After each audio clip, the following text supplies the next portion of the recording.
Hello, everyone, and welcome to the panel discussion today on assessment tools and culturally responsive learning environments. We kindly request your attention for a brief moment in the spirit of transparency and utmost respect for our community. We have some information we'd like you to read on this disclaimer screen. By taking a few moments to read through this disclaimer, you empower yourself with important information regarding the boundaries of our knowledge sharing environment. Please take a moment to also read through this slide. Then together we will embark upon some new and exciting topics in early childhood education.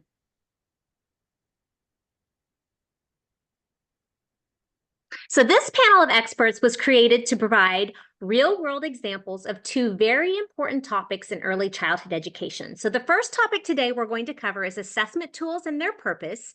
And the second topic will be about inclusive and culturally responsive learning environments. But before we get started, we want our panelists to please introduce themselves, tell us how long you've been in education and how long you've been with UAGC. Teresa, would you like to go first? Sure. Hi, everyone. I'm Teresa Handy, and I have been in education for a long time. As a parent, 20 plus years, but as an educator, 12 years. I worked as a kindergarten teacher, which is my tribe, and then I worked as a first grade teacher, fourth and fifth grade, and now I'm in higher education. And I've been at UAGC for almost 5 years. Amazing. Okay, Lori? Hi, everyone. I'm Lori Tess. I have also been in education for a long time, all total 39 years. I owned a childcare center for 17 years, and then I taught fifth and sixth grade for 7 years. And most recently, I have been a reading specialist and multilingual teacher in my school district. And I have been with UAGC for 1 year. Awesome. Okay, ladies, let's get started. So your first question is, what is one strategy you use for inclusive and culturally responsive learning environments? And Teresa, let's go ahead and start with you. Well, I love this question. I think as a parent, I witnessed my own children having a learning environment that was not always responsive to them. And I remember when my daughter, who's now 17, was starting preschool, how I took up, multicultural, crayons, and I took up the paper and everything to make sure that she could feel seen in the classroom. And as an educator, I always really worked to make sure that I could bring my whole self into the classroom and share my differences in a way that allowed others to be more comfortable. And I can remember when I use literature a lot for that, and I've done some workshops on that in the past too. But I can remember that my hair, which is in my summer style now, braids, but I have natural hair, and we would go out for recess, and my hair would be straight like Lori's hair before recess, and after recess, it would just expand. And so the kids were like, whoa, what happened to your hair? So it was an opportunity for me to explain to them how my hair reacts to humidity, but also to allow them a safe place to kind of have that curiosity. And so with that came a lesson though, right? You just can't walk up to me and touch my hair. You have to ask permission to do that. And so I used a book called Don't Touch My Hair multiple times to help children learn about boundaries. And we would use hula hoops, and we would read the story, and then we would do some role playing as the instructors, and then we would also let the children kind of practice it with their peers, because sometimes it's hard for little ones to hear the word no from their peer, right? And so helping them to be comfortable in saying, this is my personal space, and have that agency in telling their peer, you can't touch my hair. So literature has been a great way. And I would say since 2010, the literature around diversity has tripled or quadrupled in terms of titles that you can access for all the different types of diversity that can show up in your classroom. And so that has been really one of the ways that I have always incorporated a culturally responsive culture and how I raise the cultural competency of my students by introducing them to literature, which then opens up the door for more discussions about their home life, their family structure, their religion, and all of those important identifiers that our children enter the classroom with. Love that. That's awesome. Okay, Lori. So in my work with multilingual learners, I work with students in kindergarten through fifth grade. And recently, in the past couple of years, we have seen a large number of newcomers coming to our schools. It has been increasing every year. And when I speak of newcomers, I'm talking those students who have just newly arrived in the country. Most of our students have come from Mexico, Central and South America. They come with no English. They come with limited or interrupted or very informal schooling from their home country.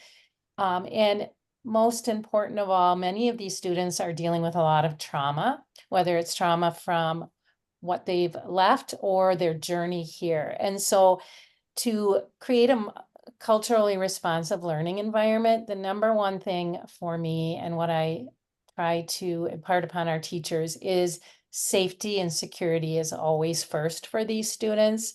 I think a lot of times teachers think that they have to be able to speak the language of the student to make them feel included. And I tell them that's not the case. Greet them with a smile, a hug, whatever they need, give them the tools in the classroom, a soft area where they can go and just be by themselves.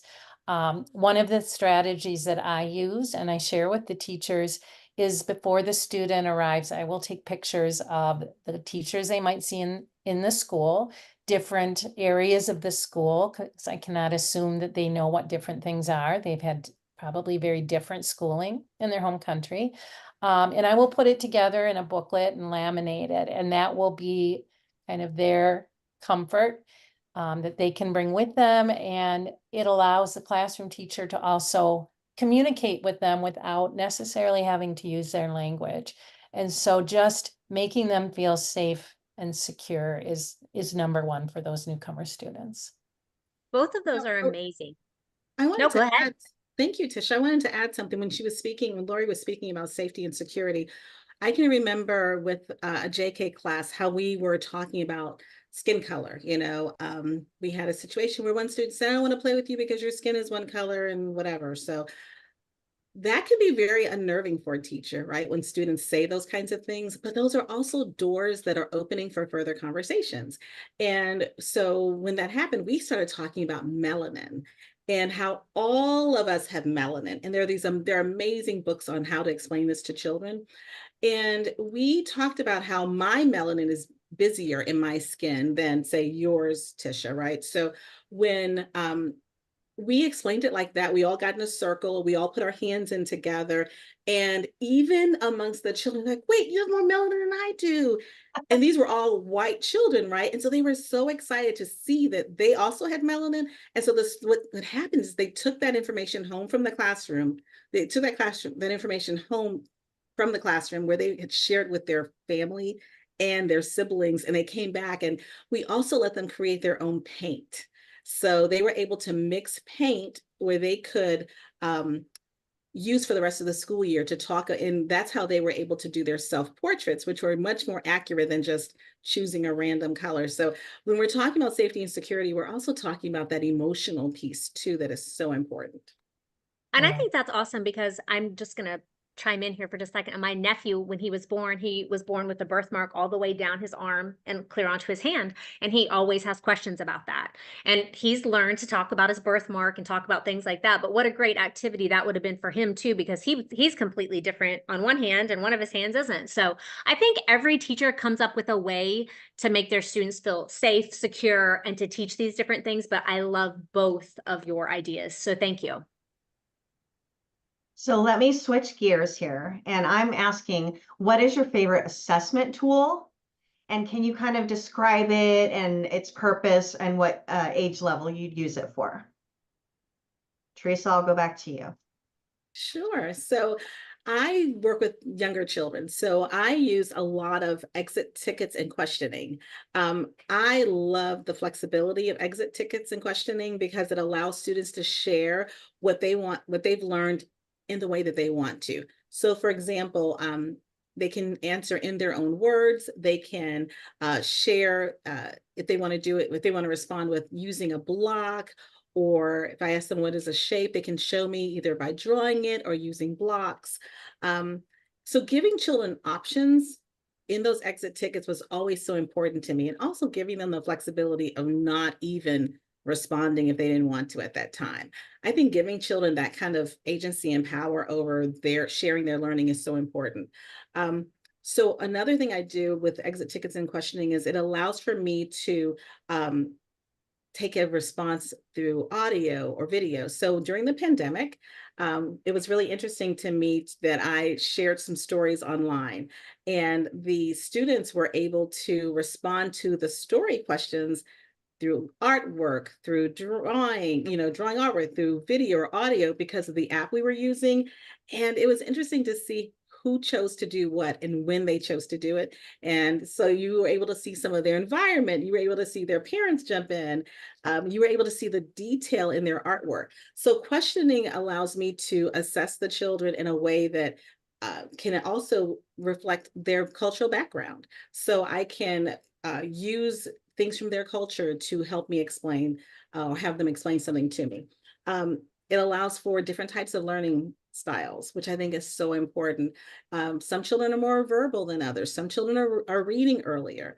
And then a well-crafted question allows for you to really dive into that critical thinking that we want children to share and demonstrate their knowledge base. And so having the flexibility of exit tickets and questioning allows for you to really personalize that learning experience for that child, and also allows you to dive in deeper and ask, probing questions, which I think is so important for young learners to learn how to express their learning and to share their thoughts and their opinions about things, even if they are, they may not be fully formed, but it's always so interesting to see them beginning to develop those critical thinking skills. I like that you talked about that, because when you say exit tickets, because I've been in the college world for so long, I think of those as written. And I thought, how does she get her little ones to write an exit ticket? And you don't. It's developmentally appropriate because they're doing the skill that they can do to show you what they know. And it's sometimes a whisper in my ear. Sometimes it's a come over and talk to me. It teaches them how to, at the end of learning, to share their learning, but it also allows them to do it in a way that they're comfortable, and it allows them to have some power over that. And I'm really big on little people having agency over their learning and how they share their knowledge with adults, so they don't feel that pressure.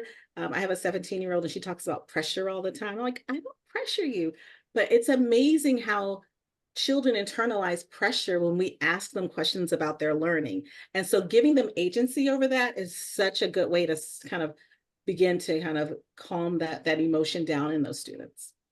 I love that. How about you, Lori? So again, going back to working with my multilingual learners and newcomers in particular, we all know at the elementary level, these kids have so many tests that are given to them throughout the year. And then our multilingual learners actually have an additional one. We give the access test here in Wisconsin.